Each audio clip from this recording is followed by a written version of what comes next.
changed the direction of my research. I had been doing weak interaction physics before then. I went to my advisor and said, I want to study the mathematics of supersymmetry. I remember he looked at me and said, you know, Jim, I don't know anything about that. And then he stopped for a second and he said, actually, nobody at MIT knows anything. Well, no one at MIT knows anything about that. So how are you going to write a thesis? And so my response was, well, Professor Young, the literature is very small because it's only about 2 or 3, maybe 4 years at most of literature in existence. Therefore, I can become an expert in this area just like anybody else, because it's 4 years worth of literature that I have to master. And secondly, it was a clean playing field because nobody else at MIT was interested in this. So by 1977, I wrote MIT's first thesis on the subject. So let's go through the extension. So you can see I went from what we observed by adding more things. And these things, even though we haven't observed them in the laboratory, they have names. So here is the electron in both its 2 spinning states. That's why there are 2 E's here. If supersymmetry is right, there are some objects in nature that are spin-zero objects, but in many ways behave like electrons. We call them selectrons. Here's the mu particle, which we have in its 2 spinning states. If supersymmetry is an accurate description of nature, there will be some super partners to the muon, but they will have, the super partners will have spin 0, and that's true for the tau leptons and the stau. So this thing is called selectrons, smuons, and staus. So even though we've never seen these things, we've already given them names. The same works for the force-carrying particles. Here's the photon that carries the electromagnetic force. If supersymmetry is accurate, there'll be something in nature eventually called the photino. So photon, photino. We have gluons here, so it carries a strong force. Here we would have 8 gluinos, spin 1/2 objects that carry the strong nuclear force. The weak nuclear force is carried by the Z particle. It would have a superpartner called the Zeno, again, spin 0. That's what all the zeros that I've written here, I should have said. I'm sorry, this 0 is for charge, these are spin 0. And then the W's, W plus and WH minus, would have spin 1/2 partners with the same charge. And they're my favorite superpartner. If you ever see a headline in the newspaper that says WINO seen in Geneva, they will not be talking about alcoholic specialists. They'll be talking about these particles. They are called winos. So now I'm giving you a basic lesson in supersymmetry. This is what the whole notion of supersymmetry is about, is that there's kind of half of the universe that we have yet to see. And so if you remember the history of the LHC, in 2006, well, first of all, we wanted to build a bigger collider here in Texas called the SSC in the 90s, the superconducting supercollider.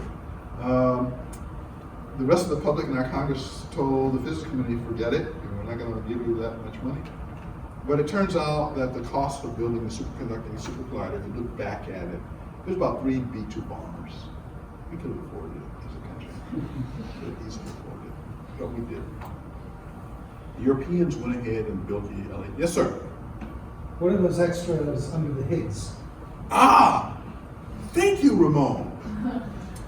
So yeah, you see under the Higgs, there's 4 extra things. It turns out that in order to have supersymmetry, there have to be more than the Higgs particle that we've seen. There have to be 4 other Higgs particles. And that's what these extra objects are that you see under the Higgs. They are mathematically required by the mathematical consistency of the theory.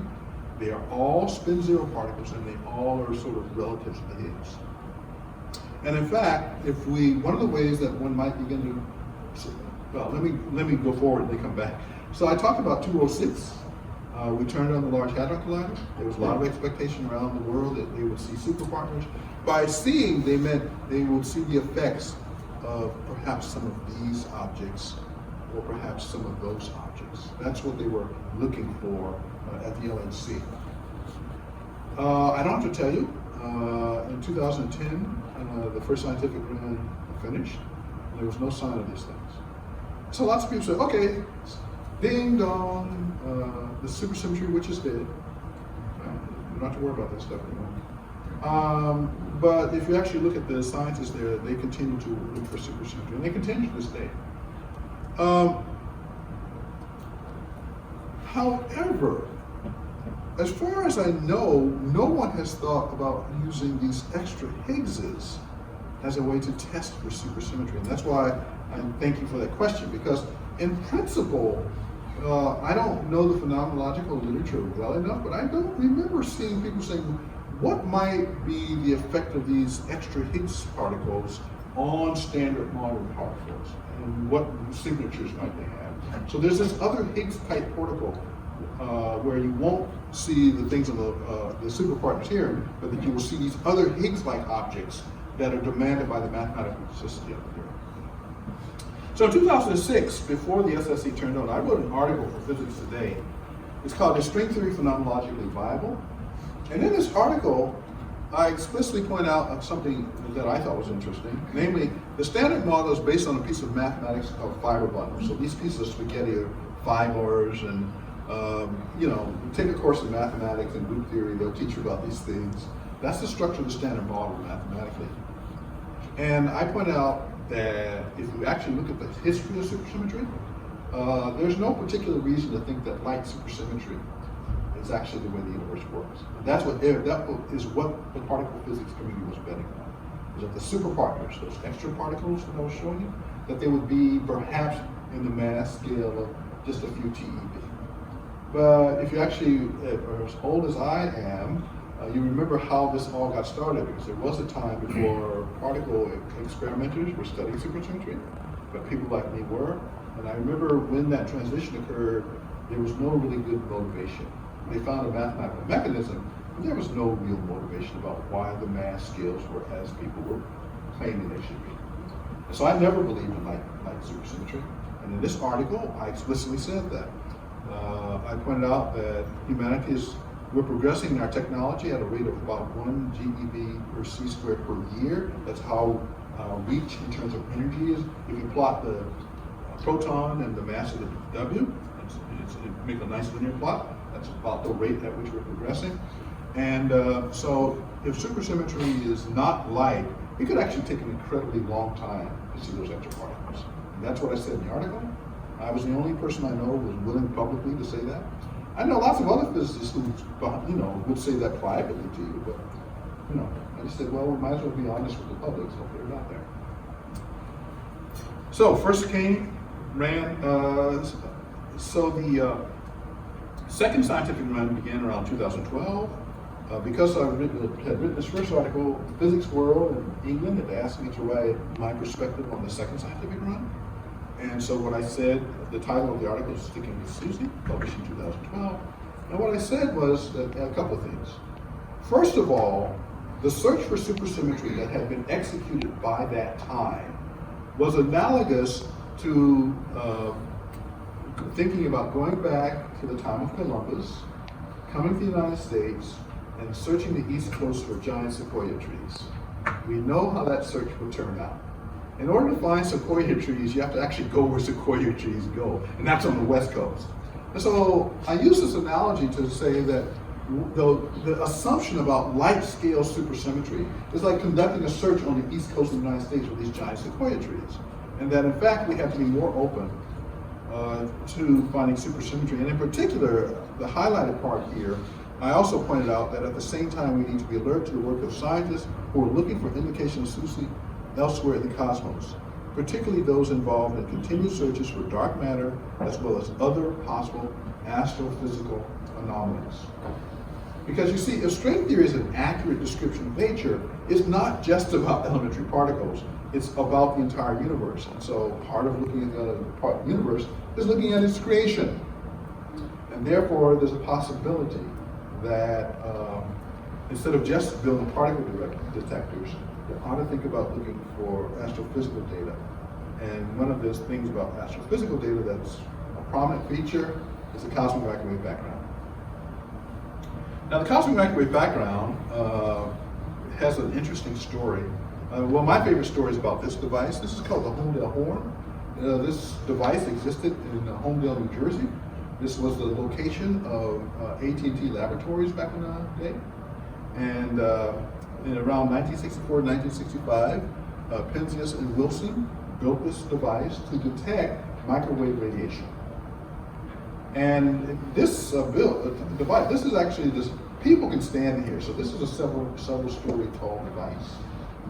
And when the device was first turned on, they detected signals. Well, they were basically trying to calibrate the device. So you take an emitter of a given strength, you shine it in the horn, you want to see what kind of signal you get on the other side. Typical kind of thing that you do when you're commissioning some kind of new piece of instrumentation.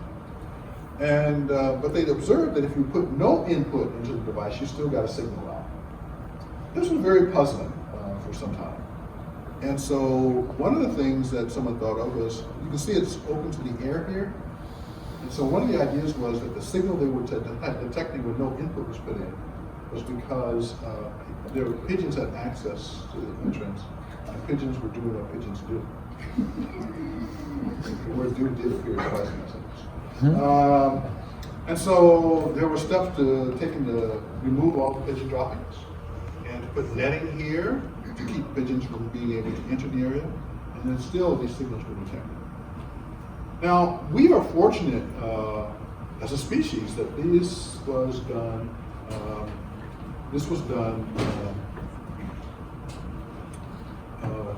near Princeton, because one of the few people in the world who could interpret this result was at Princeton, a man by the name of Robert Dicke.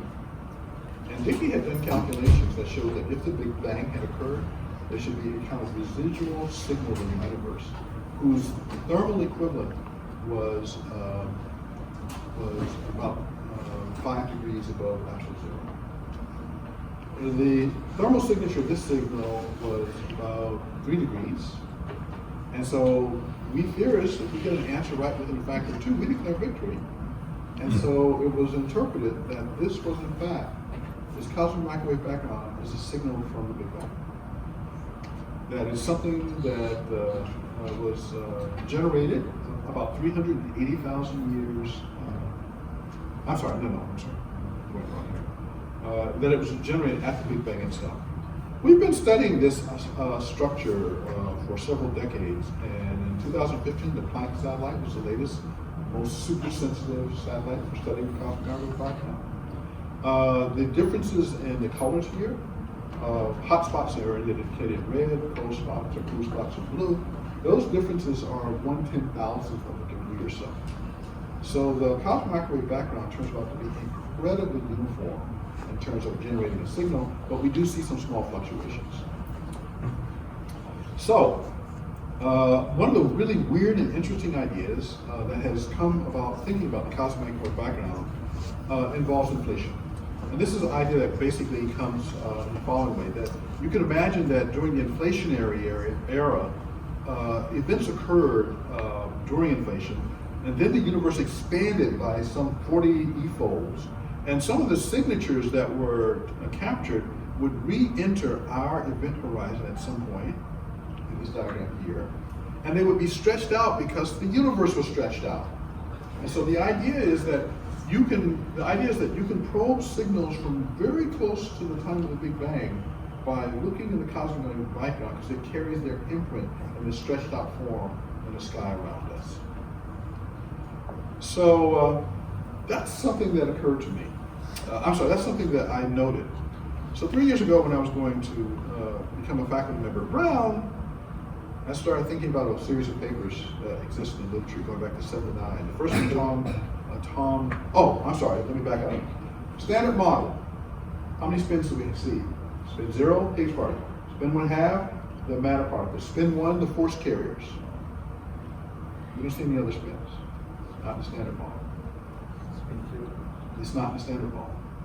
Spin 2 is not part of the standard model. And the reason it's not part of the standard model is because we have no consistent quantum theory of gravity. And the standard model is a quantum theory of all the other forces. So we cut off spin at 1 in the standard model, and yet, as your colleague, and I didn't quite see who made the comment, yet as your colleague is aware, and many of us are aware, that Einstein's theory of general relativity predicts a spin 2 particle, namely the graviton, not the one that's seen in Star Trek, but the one seen in the mathematics of general relativity. And so it's been a subject among theoretical physicists whether there's some boundary that spin stops. And back in the 1930s, there was work done by Pauli on this subject, and mathematically it was found that there's no mathematical impediment to having spins go on forever. And so ever since then, we theorists have wondered about high spin. In the 1970s, there's this paper by Tom Cartwright where he took the idea of high spin and supersymmetry together. How would they fit? Could they fit? And he wrote the first paper on the subject. In our book, we followed that up in 1983, and then people have been evolving this literature ever since. I'm going to skip ahead because I'm not sure how much time I have. So let me skip ahead a bit. And these are just literature reviews.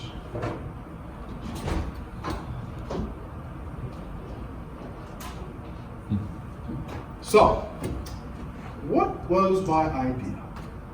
Well, so I'm now in my third year in faculty at Brown University. As I was making the transition, I was aware of all the history that I just told you about, plus the things I skipped past, because some very interesting things happened in that part that I skipped. A couple of ideas, I should say.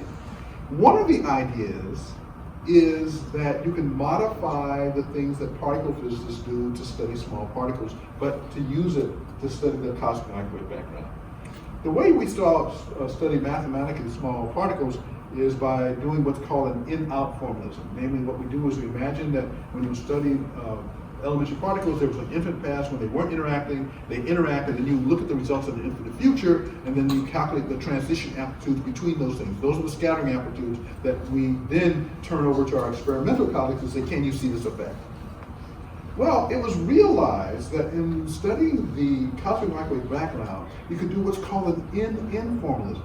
And so there's a formalism where you can study the structures of the cosmic microwave background, not at an infinite far point in the past and future, but at the same time now the present.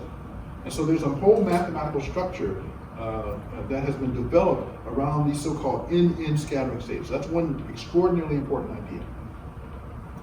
The other really important idea that occurred in that literature research that I skipped past is that if you look at three particle interactions, so let's say you have three particles that are colliding, then if you assume that two of the particles are high spin and high mass, and that the third particle is either massless or light, and that the two heavy particles construct sort of a glancing blow, then it turns out that the scattering amplitude is remarkably simple in terms of the answer. It is given in terms of associated Legendre polynomials. Now, anyone who's had a class in quantum mechanics, you jump up and you say, how fortunate can we be? These are the things that describe the orbitals of atomic structure. And for them to now play a role in the structures that we're going to see in the cosmic microwave background, if we are lucky enough to see these glancing blows from these high-spin particles, that was the thing that excited me. And so these things happened before I went to Brown University. But I've spent my life studying string theory and supersymmetry. And so given these developments, I said, wait a minute, I was waiting for someone to say, aha, we have a new way to detect supersymmetry. Because supersymmetry has high spin particles because string theory demands them for its mathematical consistency. You have spins to all values. We now, on this separate argument that had nothing to do with supersymmetry, but talking about how to study the cosmic microwave background, we say, aha, we know how to calculate scattering amplitudes in the special limit of high spin particles. And so, to me, it was just a piece of cake. I was waiting for other people to write a paper saying, and now we apply these ideas to the high spin particles of supersymmetry. And I waited, and I waited, and I waited for 3 years, and nobody wrote that paper. And so, I'm going to skip a lot of mathematical details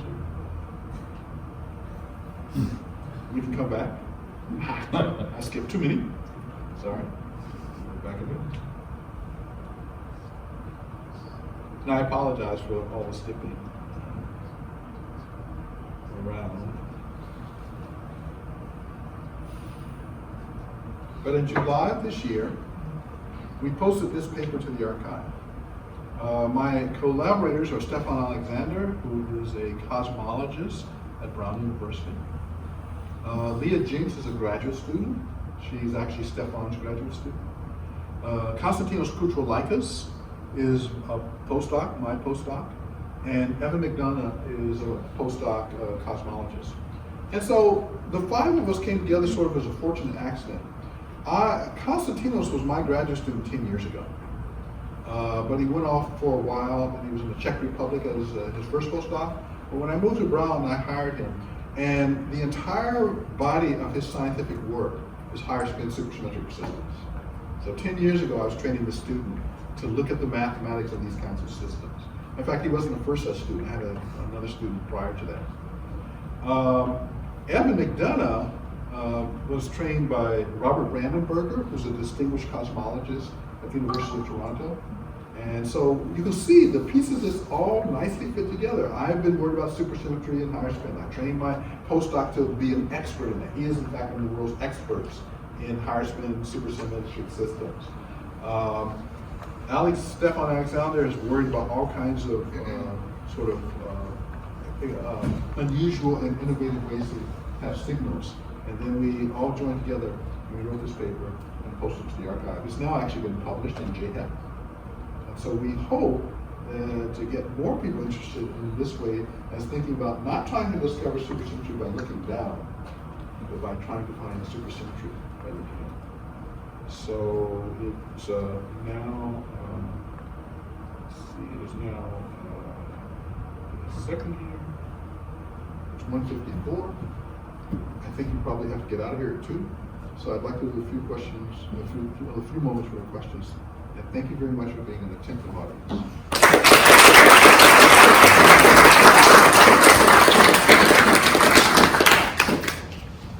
Yes, sir, there's a hand over here. Yes, sir. I just have a comment. The pictures you showed before this slide, those scattering pictures, you said those, these. Yes. Did you identify these? This basically are SPDF orbitals in atoms. They are indeed SPDF. Simply, yeah. Yeah. So let me just say a few things about this. The reason I use this picture is because a lot of physicists know molecular and atomic physics, and so this is very familiar to us. What happens in our work actually is it's only the central core of these things that we see showing up in our scattering amplitudes. So we in fact don't see the others, but these are things, like I said, I put them there because they're very familiar to people, and we physicists know what these things are. Now, I'm not saying that these are the formula signals that we should be detecting, because we don't actually know what the waveforms are that you would train a device to go look for. But these are things that would generate those waveforms. Yes, sir. So I've heard recently that supersymmetry is dead. Yes, of course you have. And the question is, how dead is it? Well, remember I told you it's like Dracula. So does Dracula ever die? Sure. I mean, the current state of the art at the LHC, how much can it rule out? So they are, okay, that's a great question, and that's a question I can answer. They have basically ruled out the existence of superpartners at the level of about 5 to 7 TeV. They're sure that there's no superpartners in that range. Above that range, they're mute. But, like I said, the community whole hog bought this idea of low-scale supersymmetry back in the early 2000s. So there's certainly a traumatic transition underway, and a lot of people are extraordinarily discouraged. Yes, sir. Well, I thought that we were looking at, when we look at the cosmic background radiation, and we have these Legendre polynomials, I thought it's basically Fourier analysis on the sphere. It is. And so it's the geometry that forces the... Yes, and I'm sorry, thank you for making that point, because that's an extraordinarily important point. So I didn't go into the mathematical details of our construct, but the thing that we're actually talking about is precisely what you said, it's the geometry. The thing where these signatures are carried in a supersymmetrical theory is in the curvature scalar of space-time. And so and we've actually been able to relate that mathematically to our proposal. Yes, ma'am.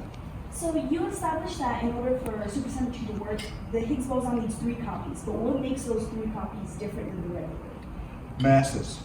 Masses and charge. So the standard Higgs particle in the standard model is a neutral object.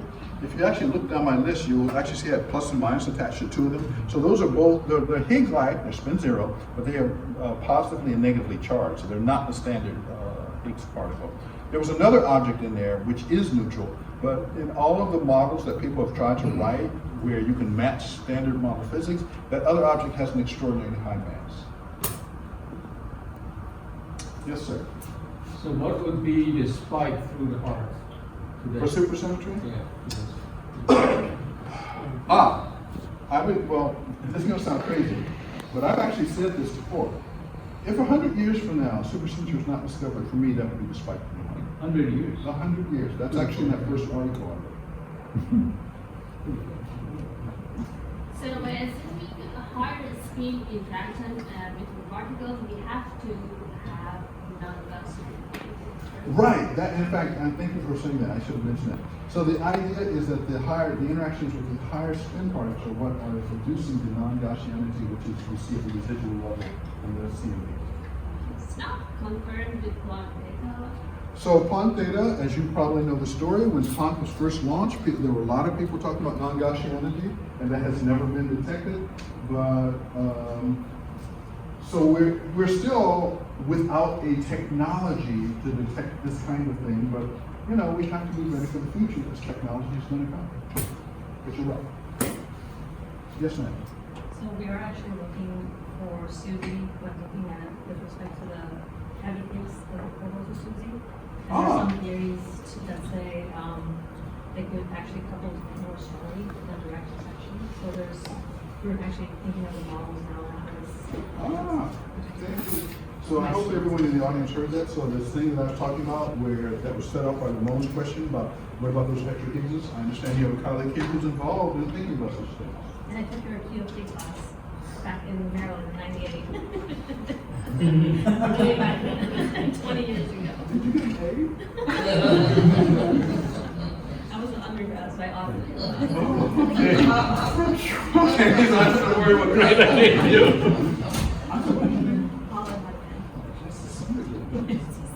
Yeah, this happens to me. I gave this seminar at Carnegie Mellon about a month ago, and at the end of it, one of the physics faculty came to me and said, "You don't remember me, but I was in your recitation class in calculus in 1983 at MIT." And I'm like, okay. Yes, ma'am. Not science related, but you mentioned that you took a year to study different literatures and Yes. find something that you wanted to do. Why did you make that decision to take a year off and do all that stuff? So as I did make the allusion to my talk, so I'm this young graduate student in the second, third year, and I've become proficient at reading. So in those days, we didn't have the web, and so the way we got news about papers, there were these things called preprints, where your news ideas showed up. And so once a month, you would go to where the preprints were, and you grab them and you start reading. So I was in the mix in doing that. And as I was going through those things, there were lots of beautiful mathematical ideas. People were, this was before we knew the group for the standard model, so you know, we now know it's SU2 cross U1, but in those days, nobody even knew the group, so there was discussion of SO3, there was SU5, there were all kinds of discussions. And my thesis advisor had started me off by looking at models with to me to this day, they're kind of interesting. So the usual SU2 trades neutrons and, neutrino and the electron. That's an SU2 that acts this way. But I showed you the copies, so we know there's a muon and this neutrino. So you could actually invent another SU2. Sometimes it's called custodial symmetry, I think. So that's what I actually studied as a graduate student. And so I was studying these things and I thought to myself, and I was reading papers by professors, and I'm like, I'm just a little graduate student. How am I going to do something that stands out in this proliferation of work? Because people are working tremendously hard. So that's when I decided that the more clever thing to do was to find something new and something where I could make a distinguished contribution so that when I went to apply for a postdoc, I could say, this is what I've done. I've not followed the crowd. I've done this. And I was hoping that I would be able to say, and here's the result. And it kind of worked out. Yes, ma'am. Are there any other astronomical phenomena that you can apply this to? This is the only one I know about currently. But as I said, I'm not a cosmologist. So, but if any kind of discussion of mechanisms involving cosmology and higher spin, you could embed that in the supersymmetric model and ask what are the extensions. In fact, the reason we're extraordinarily excited about this work is because the signal that you get, at least the generator signal, effectively comes in 3 different channels. So if it were non-supersymmetric, you would see this effect. This is something that people knew. But with supersymmetry, you have to see the effect sort of echoed in 2 other channels, and that's a robust signal if you can actually detect it.